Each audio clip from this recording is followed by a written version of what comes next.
Estamos com problema no áudio de Benjamin Netanyahu. Agora sim, vamos acompanhar. Que a promessa de progresso no século XXI nos levaria além dos atos bárbaros do passado, para um futuro melhor.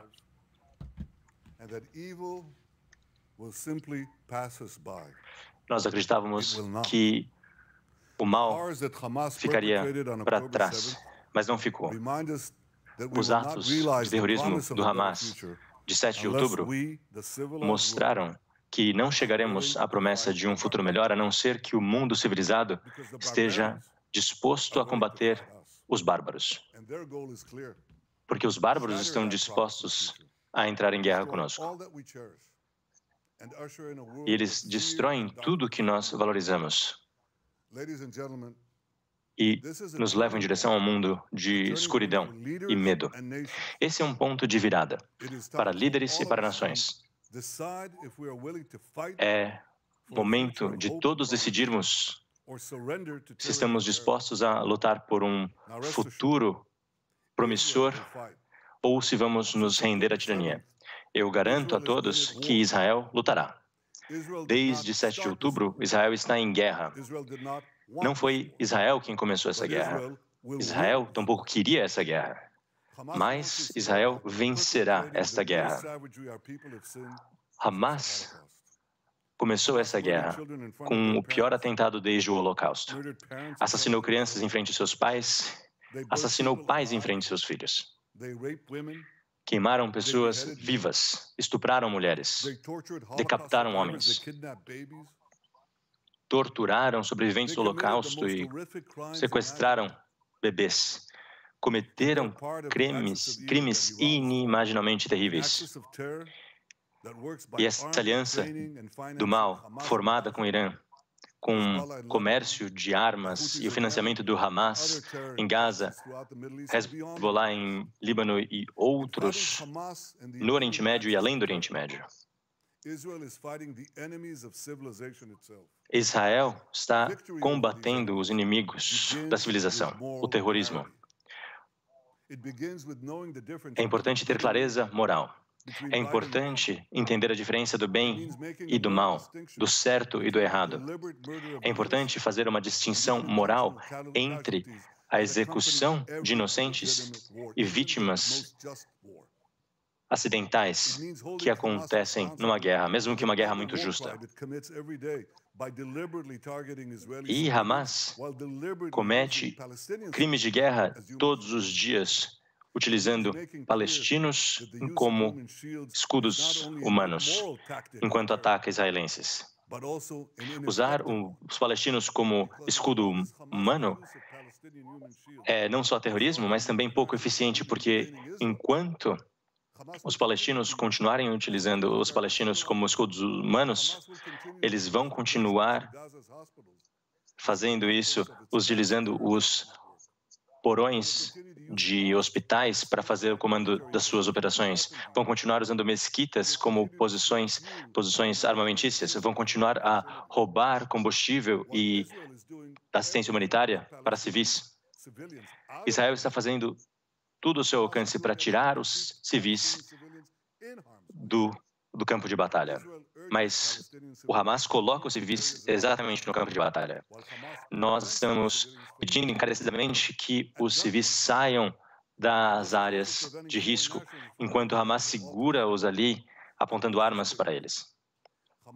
Eles não permitem que as pessoas deixem Gaza. E mais de 200 reféns, incluindo 33 crianças, estão sob a captura do Hamas, aterrorizando essas pessoas.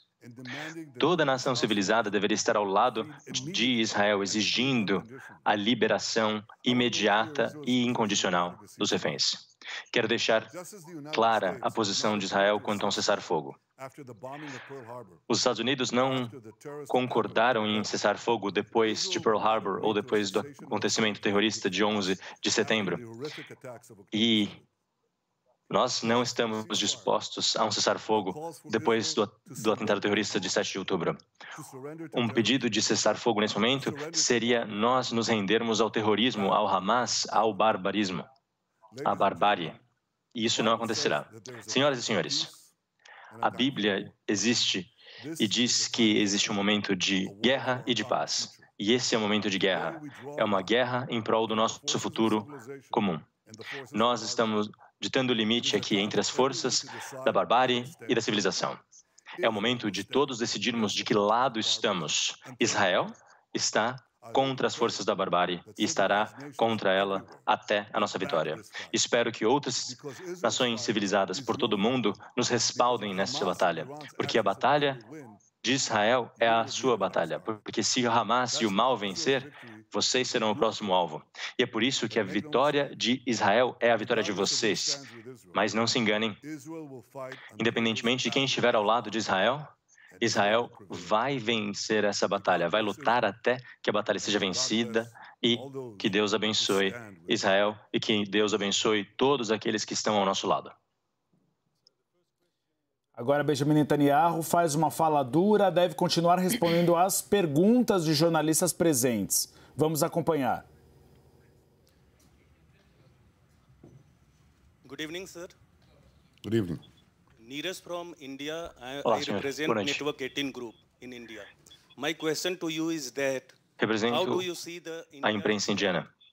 on UN resolution? India abstained because in resolution there was no Qual é condemnation. a sua percepção da posição da Índia na resolução da ONU, uma vez que não havia condenação do terrorismo? Essa resolução tinha muitas falhas e muitos dos nossos aliados não insistiram que houvesse uma condenação clara, plena de todos os horrores cometidos aqui, incluindo o seu país e outros países não tolerariam tais terrores. Eu espero que nós vejamos outras resoluções assim. ABC, americana. Matt. Thank you, sir. It seems that the level of support Obrigado. that you have amongst the Israeli Parece public has que dropped o apoio considerably. So the question is, que how can o you senhor tem com o público israelense caiu bastante. during a very difficult time? Como é que o senhor consegue ficar à frente de um país nesse momento tão difícil? E o senhor considerou sair da posição? O único que sairá da sua posição será o Hamas. Eles sairão do presente e irão para o passado. E é isso que eu estou aqui para fazer. Estou à frente de Israel para garantir que isso aconteça. É minha responsabilidade. E é algo que une todo o país. Todos estamos respaldando os nossos soldados, as forças de defesa israelenses e os esforços incríveis das nossas forças de defesa. E continuaremos até a vitória.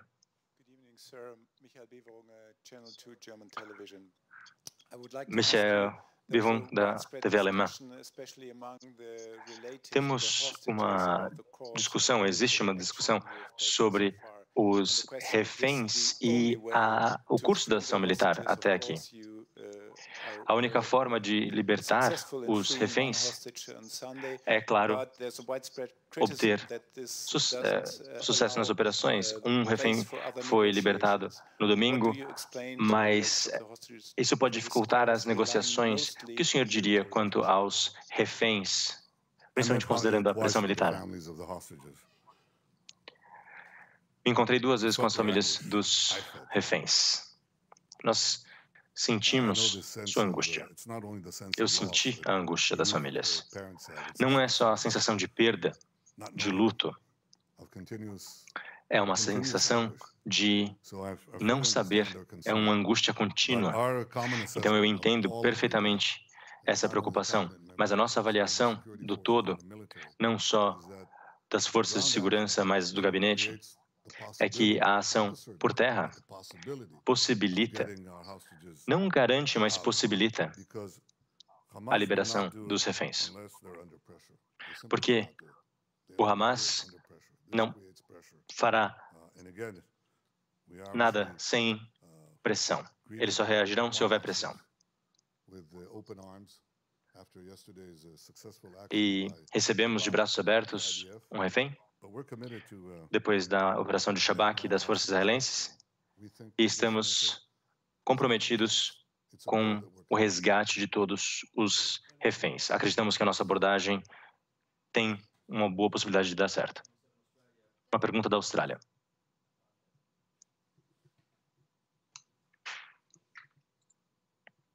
Mr. Prime Minister, Chris Reason from Channel 7 Australia. I want to ask a question from my country, and the people in my country are looking at this. Uma pergunta que vem da Austrália. E os australianos estão olhando a situação e se perguntando, bom, eles concordam com o senhor, temos que destruir o terrorismo e temos que reagir. Mas as pessoas não conseguem entender porque tantos civis têm de morrer nesse processo. O senhor diz que o Hamas usa os civis como escudo humano. Mas o senhor também está punindo a Palestina como um todo, não? Nenhum civil deve morrer. Hamas só precisaria deixar que eles fossem a região segura ao sul de Gaza. Existe um reduto de segurança. Nenhum civil precisa morrer. Mas o Hamas não permite que os civis possam ir às áreas seguras e força eles a ficarem na área de risco. Nós estamos nos desdobrando para evitar vítimas civis, não só pedindo, solicitando reiteradamente que eles saiam das regiões de risco, mas também estamos ajudando com assistência humanitária, alimento, água, medicação. Essa pergunta tem de ser feita ao Hamas, não a Israel. Sempre que perguntarem para nós, repetiremos o que estamos dizendo. Ou outros grupos, outras organizações criminosas utilizam civis como escudo humano. Não podemos deixá-los imunes. Não podemos deixar esses selvagens impunes. Não podemos deixar de lutar. Porque isso levaria a consequências desastrosas, não só para Israel, para o meu país, mas para o país de vocês. Esta é a batalha entre a civilização e a barbárie. A barbárie faz coisas que os civilizados jamais fariam, e nós precisamos evitar que a barbárie siga adiante. Eu dou um exemplo. E eu concluo com esse exemplo porque eu tenho de ir. Tenho que estar à frente dessa guerra. Em 1944, a sede da Gestapo foi bombardeada em Copenhague. Os pilotos britânicos erraram e, em vez de acertarem a sede de Gestapo, acertaram um hospital infantil na região. Acidentes acontecem. E os aliados não disseram que o nazismo deveria parar de ser combatido por causa do acidente. Eles sabiam que o futuro da civilização estava em jogo e seguiram adiante. E eu digo que o que está em jogo agora é o futuro da nossa civilização. Nós temos de vencer essa guerra. Nós estamos fazendo o nosso melhor para reduzir o número de vítimas civis e que nós tenhamos sucesso. Muito obrigado.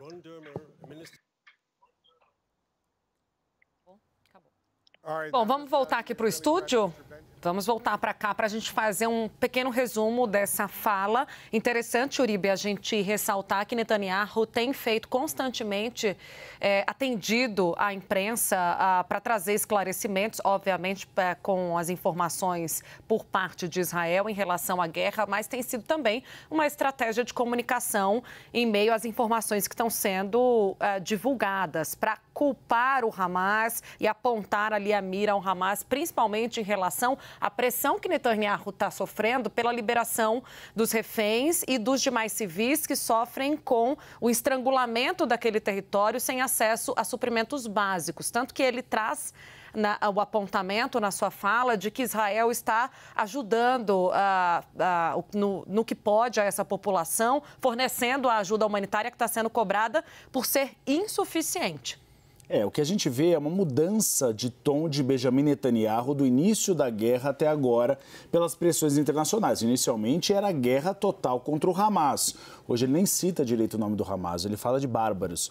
É o enfrentamento do mundo civilizado contra o terrorismo e os bárbaros. Mas aí ele destaca, Tainá, a questão dos civis que você bem disse. Inicialmente ele fala que Israel está fazendo de tudo para tirar os civis do campo de batalha, que era um termo que ele não utilizava muito. Agora a pressão internacional tem feito com que ele module esse discurso. Depois, nós estamos pedindo que os civis saiam das áreas de risco.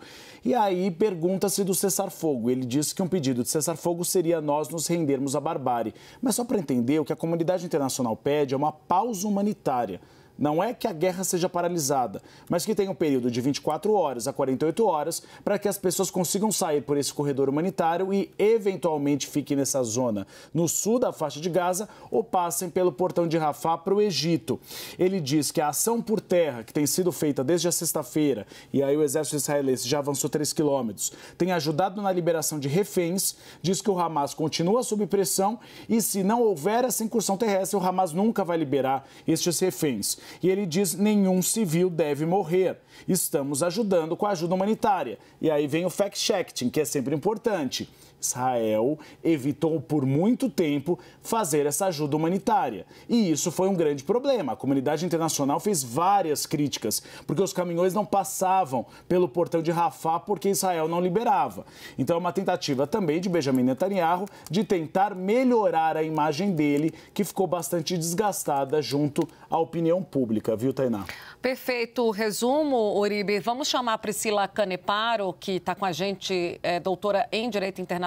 Américo Martins também, quero lhe ouvir, Américo, porque Uribe traz esse apontamento interessante sobre a mudança de tom de Netanyahu, que casa muito bem com a análise da Priscila, da pressão que ele sofre da comunidade internacional. Priscila, veja que ele traz a preocupação no seu discurso em relação aos civis, aos reféns, e tenta conectar tudo isso a uma resistência do Hamas. Sempre o Hamas como o culpado, como a resistência para que essas pessoas possam se deslocar ou até mesmo para serem liberadas. Mas eu queria uma avaliação geral, Priscila, dessa fala, do que se sustenta e do que pode ser questionado na fala de Netanyahu. Estou sem o áudio da Priscila. Você está desligada, Bom, Priscila. Voltou. Eu acho que o primeiro ponto da fala de Netanyahu, que é importante destacar, é que ele não fala do Hamas, mas isso é um ponto problemático, porque historicamente a gente tem basicamente, que um conflito dialógico em relação ao Oriente e Ocidente, em relação ao mundo civilizado e à barbárie. Então, colocar essa palavra de barbárie no meio, efetivamente, de um grupo considerado como sendo terrorista, talvez é retomar, efetivamente, esse conflito em relação à estrutura do Oriente e Ocidente. E pode alimentar muito do radicalismo que hoje é inexistente em alguns lugares do mundo em relação a uma simpatia em relação ao Hamas. Então, acho que a primeira parte do discurso de Netanyahu desse ponto talvez foi falho, talvez ele devesse se retomar, efetivamente, a falar diretamente para o Hamas e não falar da barbárie. Porque justamente existe uma construção histórica em cima dessa palavra barbárie. Segundo ponto, eu acho que é importantíssimo a gente destacar que ele dá até uma alfinetada na ONU, porque ele fala que Israel não queria essa guerra. Só que, em realidade, a ONU já condenou Israel em uma resolução da Assembleia Geral de janeiro de 2023, falando que Israel estava alimentando justamente os atos que seriam desenrolados, obviamente, no posterior conflito. Ele dá até uma alfinetada também no Antônio Guterres, que vem a falar que Israel cavou efetivamente esse ataque do Hamas. Então, assim, nas entrelinhas ele fala, Antônio Guterres, eu não quis isso. Em realidade, eu estava tentando combater justamente que acontecesse, de fato, uma situação como essa, e Israel não queria ingressar nessa guerra. Então, eu acho que é importante ler essas entrelinhas, porque, de fato, ele vai se contrapor aos dizeres da Organização das Nações Unidas. Um terceiro ponto, que daí ele coloca, que a gente precisa também ler com cautela, é que justamente ele fala que Hamas utiliza a população civil como escudo humano. Não estou falando que isso não acontece, porque de fato acontece, mas em contrapartida ele fala que a população civil deve deixar justamente as suas casas do norte e rumar ao sul. Só que aí a gente tem dois problemas. Existem diversos hospitais, e aqui eu cito 3 hospitais efetivamente que se encontram no norte de Gaza, que não vão conseguir fazer essa evacuação. E isso não é a Priscila falando, não é efetivamente qualquer analista internacional falando, mas sim a Organização Mundial da Saúde. um primeiro hospital que está tratando dos feridos, que está com ocupação de 150%, um segundo hospital que vai tratar efetivamente sobre em relação ao tratamento oncológico, que também não vai conseguir deixar seus pacientes, e um terceiro hospital que tem um tratamento mais generalizado, mais voltado também para diálise, que não vai conseguir fazer essa vocação. E aí o questionamento que fica é como é que Israel vai lidar com essa questão, né? E o segundo ponto é que daí a gente precisa também escutar com cautela o que Netanyahu falou, que as regiões sul, efetivamente, da faixa de Gaza são regiões seguras. Só que a gente já teve ataque no dia 14 de outubro, né? Efetivamente, algumas cidades dentro dessa premissa do sul da faixa de Gaza. Então, não existe região segura. Basicamente, né, a gente tem que entender que talvez o sul seja menos problemático porque não está ainda passando por uma incursão terrestre. Então, é muito importante a gente observar que essa fala, ela compõe-se efetivamente de algumas contradições práticas. E eu acho que é super importante que ele dê o recado, para finalizar, ele deu o recado. Israel vai sair vencedora, ou seja, não haverá finalização da guerra, pode haver pausas militares, mas não haverá cessar-fogo enquanto Israel não conseguir, pelo menos institucionalmente, derrubar o Hamas, né? Então, não dá para prospectar um cessar-fogo tão imediatamente.